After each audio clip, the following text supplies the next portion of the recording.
மற்றும் ஒரு அண்மை செய்தியை பார்த்து வருகிறோம்.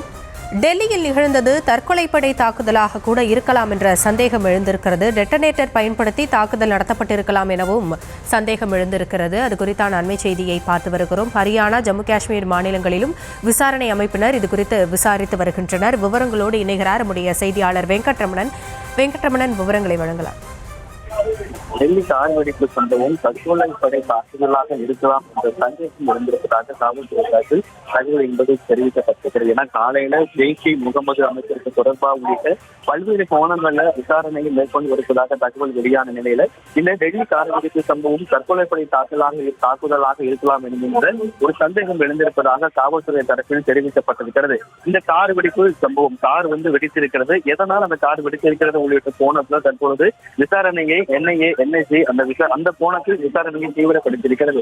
டெட்டனேட்டர் அம்மோனியம் நைட்ரேட் பயன்படுத்தி தாக்குதலை நடத்தி இருக்கலாம் என்ற கோணத்தில் தற்பொழுது என்ஐஏ என்எஸ்சி விசாரணையை துரிதப்படுத்தியிருக்கிறது. ஹரியானாவில் 3000 கிலோ வெடிபொருள் கைப்பற்றிய சம்பவத்திற்கும் இதற்கும் ஏதாவது தொடர்பு இருக்கிறதா என்கின்ற கோணத்திலும் தற்பொழுது விசாரணை மேற்கொள்ளப்பட்டு வருகிறது. ஹரியானா மட்டுமல்லாமல் ஜம்மு அண்ட் காஷ்மீர் மாநிலங்களிலுமே விசாரணை அமைப்பினர் தொடர்ந்து விசாரணையை மேற்கொண்டு வருகின்றனர்.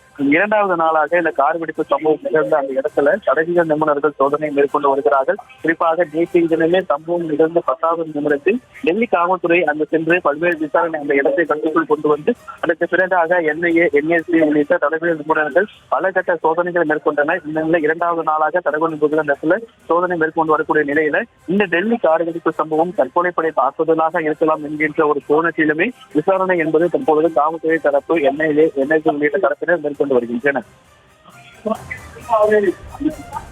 தற்போதைய விவரங்களுக்கு நன்றி வெங்கட்ரமணன்.